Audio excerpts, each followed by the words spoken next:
legendary Super Saiyan, Son Goku! Alright, what's up, Koi here, back again, video up on the channel, and today, we are back on Dragon Ball Legends video, and today, I'm going to be using the Tag Z Duo right here. I guess that's the name I'm going to be calling them now at this point. Obviously, yet again in today's video, but this time we're gonna be trying them out on a pretty good setup. At least I think it'll definitely be a pretty good setup, and who knows, maybe even could potentially be their best setup. And well, here is the complete team. Obviously, initial glance, you're probably wondering, okay, what are you cooking up here, Elusive? Well, let me explain. Obviously, you know, of course, Evolution Blue Vegeta, I feel like is quite obvious. You know, he's a very good unit, very good Zenkai, probably easy the best Zenkai in the game as of right now, at least in my opinion. He's a range type character, which is perfect, because again, he's going to synergize pretty well with the Z Duo since they are blast based. So in that sense, obviously, it makes sense why he's on the team and stuff. Again, he's a good unit. He should synergize decently well with the Z Duo. But in terms of why 17 is on the team, well, obviously, again, he's also a blast based character. He's obviously a support type, but he's more blast based. So just if you look at stats, even his Z abilities, buffing blast attack and defense and all of that. But obviously his extra support definitely can come in clutch for the Z Duo, especially since in terms of his specific support and stuff, he does provide, again, extra key on swap out, he provides extra damage with it, he provides a card guaranteed, which is perfect, because then at that point, let's say you're in a match, you start off with 17, then you swap out from 17, then at that point, with the Z Duo, obviously they get card draw speed per card and stuff. Their whole main gimmick is, again, you just click cards, you build up the switch gauge, and then obviously you switch or you tag switch, and then at that point you build up the unique gauge, and then again at that point obviously eventually you're then able to get the standby switch, and then at that point you're able to get the transcendent Kamehameha and just nuke the enemy's team. So 17 here, again, with the ability of him giving extra key, the extra support, the extra card on swap out and stuff like that, plus again him being blast based, so he should synergize pretty damn well with the Tag Z Duo anyways. Hopefully that'll allow Z Duo to actually perform a bit better, and hopefully you're able to get the tag switch, I guess, or the standby switch, whatever you want to call it, the transcendent Kamehameha a bit more consistently and stuff. And again, the extra support will definitely help them out just in general to be able to output more damage and stuff. Plus, even for Evolution Blue Vegeta, the extra support and the extra key, well, not as much. Obviously, I know giving the extra key to Evolution Blue Vegeta kind of offsets what he wants, but at the very least, the extra support and plus the extra card to keep the combo going will still be fine enough anyways. So he should still be fine enough on the setup. I get, again, the extra key and stuff will kind of offset what he wants, but again, he should still be fine enough on the setup. And then, of course, in terms of the bench, maybe Zenkai buffing the Z Duo with LF Namek Goku, as well as also he's going to be providing double offenses for our team. We also do have this Broly movie Vegeta right here, since the Z ability is still very, very good to this day. So he's providing an extra 38% base blast attack and defense for Vegeta clan characters. And of course, we do have Coat Vegeta in the bench providing an extra HP buff for our squad. And then again, of course, 17 is getting everything, so he's being leader slotted and all that. So at least there's that. And then, of course, in terms of the equipment setup for at least the Z Duo specifically, we're going to be giving this just for extra base blast attack, the HP, and the strike defense. Again, definitely a must-run equip on them, I would say, for sure. This equip right here for the double base blast attack and special damage, and then this one right here for some extra Q recovery, special damage, and base blast attack right there. And then also you can see the equipment setup for the other main characters going to be using. So with that being said, top is the PvP matches to see what the Tag Z Duo can do on their potential, theoretical, I guess, best setup. Alright then, first match of the video going against a good old little Saiyan team right here with Evolution Blue Vegeta. Funny enough, we're also using on our team, I guess, obviously they're running Ultra Rose over ours, but again, 17's here because he will provide some extra nice support that at least their team does not have, so at least in that aspect I have the advantage. And yep, again, 17 proving to be very, very useful in that aspect, giving us an extra card on swap out and stuff, extra key and all that. So at the very least, we're able to keep this combo going a little bit longer. And then again, we're able to automatically tag switch into Vegeta already very early on and just start building up our switch gauge. So again, hopefully later on in the match, we are able to get our standby skill and get the transcendent Kamehameha and just nuke the entire enemy team away. Hopefully. That is the hope, I guess, obviously. But also, I get an excuse to actually use Evolution Blue Vegeta as well, because Evolution Blue Vegeta, again, I quite like him. He's definitely quite good for sure. So at least I finally get an excuse to actually use him. I just realized that I definitely could have ran him in the initial showcase for the Z Duo instead of Vegeta and Trunks. I mean, Vegeta and Trunks work fine. It didn't really matter, to be honest, but that was another option I could have done, to be honest, but it didn't really matter in the end. Regardless, I still did all right in their initial showcase. It wouldn't really change that much anyway, so it is what it is. Regardless, at least we're able to get the perfect advantage there with 17, so I just swap back in to the Z Duo, and I have my switch gauge. Obviously, well, I had my unique gauge already filled up, so obviously I just rush Evolution Blue Vegeta to get it. Does this actually go through? I actually don't know if this goes through. I don't remember. It does not. Okay, so I should have picked something else other than green card. It is quite unfortunate. At the very least, again, we already have our switch gauge built up quite early on in the match. I'm able to get him right there. So Evolution Blue Vegeta is dead regardless, so it didn't even really matter, to be honest. Our rush got guessed. We were able to get lucky enough to actually still finish him off right then and there. That little top attack actually ended up ruining their whole play, by the way, so that was fantastic and all that. And again, I know, like I mentioned in the intro, I know running Evolution Blue Vegeta in the setup, he can do all right, but maybe it isn't going to be the absolute craziest for him, just because, again, I know 17 gives key on switch out, and Evolution Blue doesn't necessarily want too much key because he wants to maintain his 40 key threshold. So we're below 40 key threshold, so how he gets his ramp up going, he's just better, I know, but the extra support can kind of come in clutch, and you know, the key reduction, or not the key reduction, the key gain can definitely be useful in some instances, and plus drawing a card. Again, support characters like 17, the old Super Saiyan Blue Vegeta, the support one, characters like that, heck, even the recent free play Trunks as well. Support characters that give a card on swap out, I always find extra value for them. And I always really like support characters that provide extra cards on swap out, just because it really helps keep up a combo going and all of that. So in that aspect, that can definitely be nice for Evolution Blue Vegeta. Regardless, he does alright in the setup, so at the very least, we do enter standby mode. I know I could have very easily killed him right here, but I just have to go for the LF. I'm sorry, like, I have to. Like, I might as well just try and go for the LF. Heck, I could have even, again, I could have combo off the blue card right here, just finish him off and just annihilated them, but again, I'm a little bit greedy right now. I want the LF. He can't kill me. He can't do anything. He can't rise and rush me. He can throw his ultimate, but guess what? It ain't gonna kill because I have time advantage. So it's like, plus we have our extra damage reduction and all that. So it's like, he can't do anything. He can't do anything. All he can do is just stall time until he ends up meeting his demise regardless. So goodbye, Ultra Rose. Get obliterated by the full power Transcendent Kamehameha. You absolutely love to see it. Goodbye, Rose. Get obliterated. You freaking scum, man. This unit's so annoying. It feels so good to get the LF, especially in the first match of the video, so I hope y'all enjoyed that. So that being said, let us move on to the next one.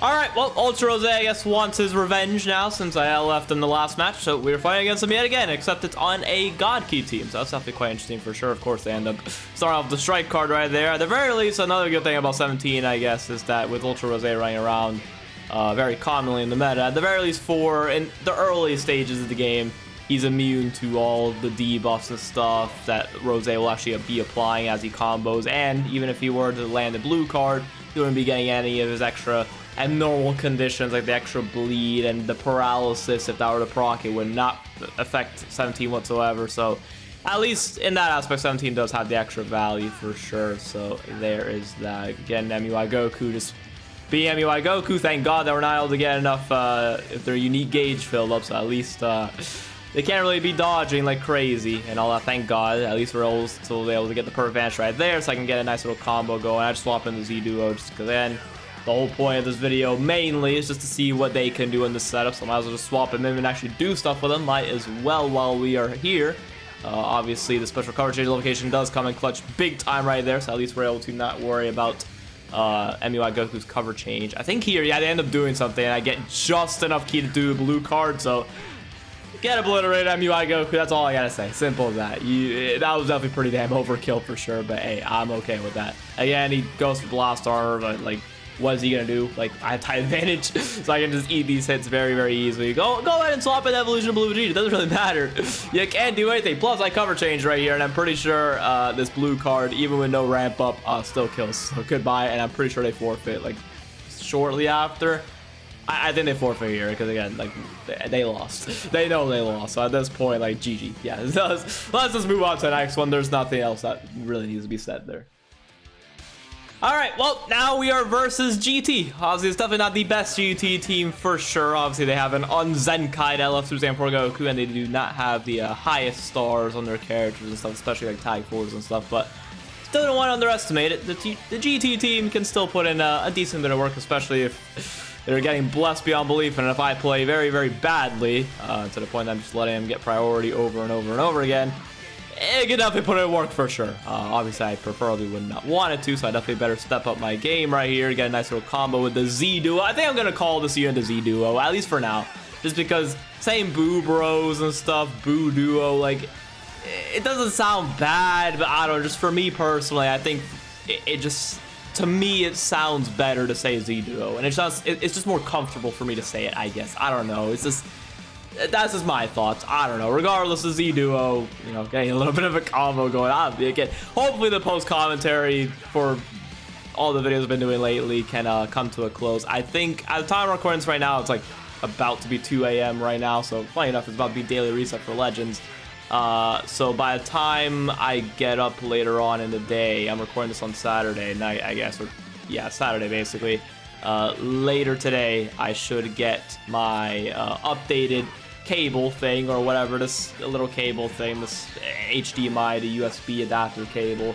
So I should hopefully have my setup fixed, so that should be arriving later. So hopefully from tomorrow onwards and stuff, you all should be seeing live commentary videos and stuff, so we'll be able to get back on that grind, and hopefully I can bring the streams back, especially since not only, again, I'm getting an updated cable, but I'm getting a new device. I'm getting a tablet finally, so I'm definitely looking forward to setting that up and playing Legends with a widescreen. It's gonna take some time to get used to, but I'm definitely looking forward to it. It's definitely gonna be worth it because my current phone, you know, it's still to run Legends and stuff, and I'll still have it and I'll still use it for stuff, but obviously the tablet is definitely gonna be my main Legends device going forward, I guess. So I'm again looking forward to that. So there's that. Anyways, quite a bit has gone on to the point I've not even really been paying that much attention to the match, but at least y'all could enjoy, I guess, in the background. Unfortunately, I'm not able to catch him right there. I definitely could have been a bit more patient, which kind of sucks, but it is what it is. At least they're not really doing too much damage, especially since, well, even if they were to tag switch back into Goku,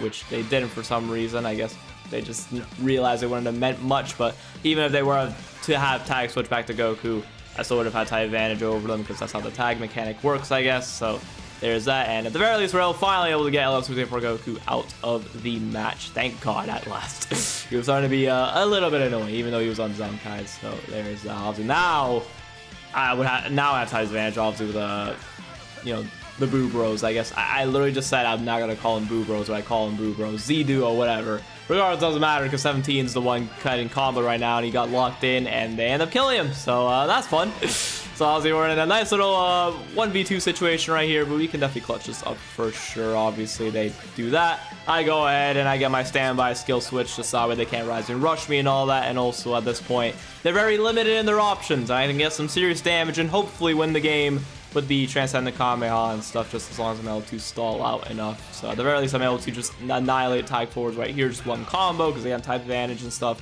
And then now, 17. You gotta try your best to survive, buddy. There's not really much you can do, especially when I have 2 green cards, so you can't attack me. You can't land a single attack, so goodbye, get obliterated.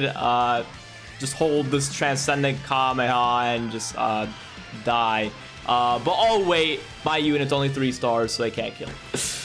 Ah, man, this kind of a little annoyed me a little bit, just because it doesn't really mean much in the end, because again, 17 took a lot of damage, and I just tackled, you know, just Rising Rush him. I didn't have to Rising Rush him, I could have just dodged probably, and then just gotten a combo, but the Rising Rush goes through and all stuff, so we end up winning the match regardless. But if I just had this unit, I'm still summoning for them, just because I want at least one more dupe. If I just get one more dupe even, they'll be performing not like crazy amount better, but definitely quite a bit better. But whatever, at least we still won the match regardless. So yeah, anyways, let's just move on. All right, let's see how this one goes up against, I guess, Saiyan / Future. I don't even know anymore. I don't pay attention to the full teams because obviously I don't have them pulled up right here, obviously. I do have the screenshots for the teams because again, I take screenshots of my opponent teams while recording videos specifically, just so that way I can use them for the match transitions and stuff. So in case y'all are wondering how I do my match transitions, that's how I do it. Simple as that. There's really not much else to it. Obviously, Ultra Rose does get a combo started, and well, Trunks and Vegeta do swap in, but for some reason they swap into them. I guess just because they really want to get their switch gauge built up.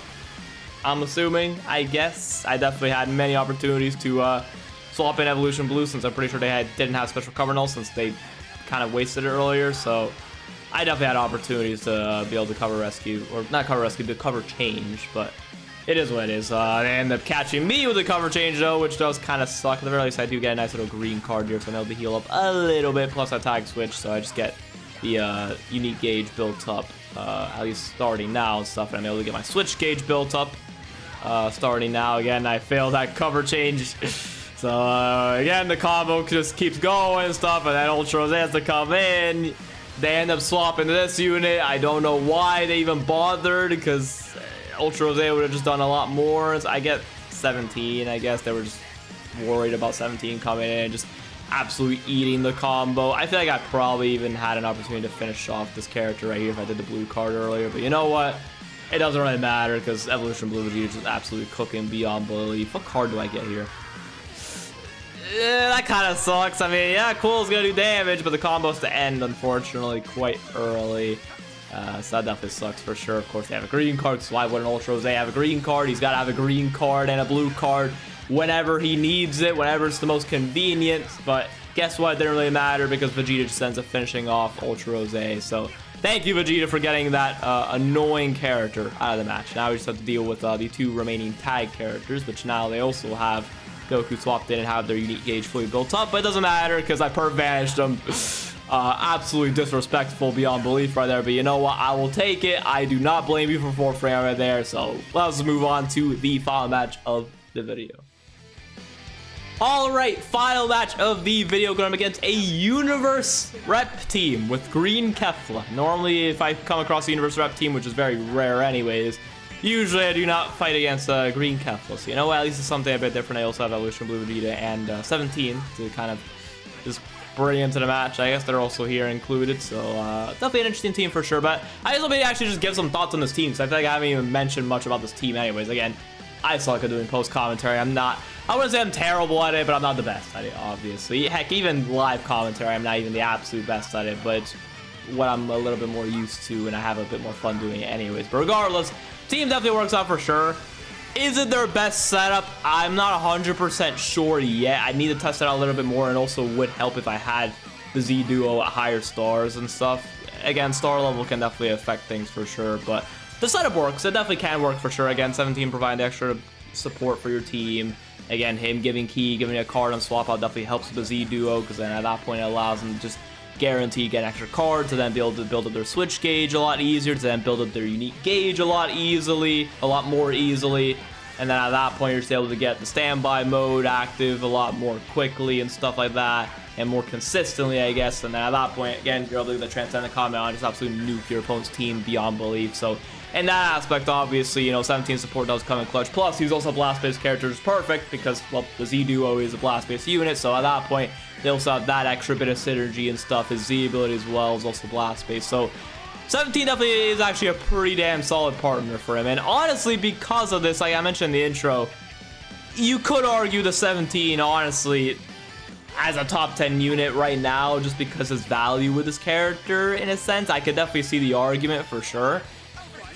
I don't know. Again, I need a little bit more time using this setup and stuff, and maybe I might kind of mess around with some other team builds to see exactly what is the definitive best setup for this unit. Because I will say that's the main issue with the Z Duo right now, is like they lack a proper setup. They don't really have a team that they can just easily, just comfortably fit on. It's like you instantly have a team in mind. It's like, oh, okay, I know exactly what team they fit on. You just put them on that team, and boom, you're good to go. Like they're definitely a character that you have to kind of play around with a little bit, you know, try and figure out the exact team build that they fit on the best and stuff, which is kind of interesting, because at least, you know, you kind of have a bit of fun trying out different setups and stuff, but at the same time it can be a little bit annoying, just because obviously you're not able to, you know, again, you don't really know exactly what the best setup is for them, so at that point you won't know you might not be able to see them at their best, I guess, immediately and stuff. It might take a little bit, which obviously can affect your opinion on the character, because you might not be able to see them at their best depending on the setup you try him on and stuff. So it's just, yeah, at that point, obviously, it can be a little bit annoying in that aspect. Again, I would say that's probably their main issue as of right now. It's just their teams, I guess. But outside of that, they're definitely a fantastic unit. I would definitely say they're probably top 5. I think they are top 5, honestly. I genuinely do think they are top 5 worthy for sure. Again, them having that Transcendent Kamehameha and the standby skill switch and stuff, it's very, very powerful. Like, once you enter that mode, for the most part, especially if you have this unit at higher stars, is again another reason why I want to keep summoning, because if I get this unit at higher stars, they'll perform even better. you get that standby mode active and getting that transfer and then Kamehameha preparation, it's GG's. It's G. Like once you see this, you genuinely feel fear because there's not, especially what is my opponent supposed to do in this situation? Nothing. They can't do anything. They can't rise and rush. They already rushed anyway, so it wouldn't have even mattered. But even if they didn't, they can't because it's sealed. I have time advantage over them. They're not gonna be able to do enough damage. Like it's just counting down, bro. The unique gauge is it's a countdown to their demise. They can't do anything. Like GG. Goodbye, Kefla. Get obliterated. Cool. Land the blue card. Destroy my cards. But take this big ass transcendent comment out and just lose the match. And I get an LF as well. So we got the LF at least twice in the video, so I'll definitely take that. So appreciate that for not forfeiting during this. But yeah, I don't know. Regardless, the Z duo is going to beyond belief. This team setup is definitely pretty damn solid for them. So with that being said, hope y'all enjoy the video. Leave a like down below if you do, and also sub to the channel. We're currently road to 3,000 subs by sometime soon, hopefully. So again, that being said, I'll see y'all in the next one. Peace out. Have a great one, y'all.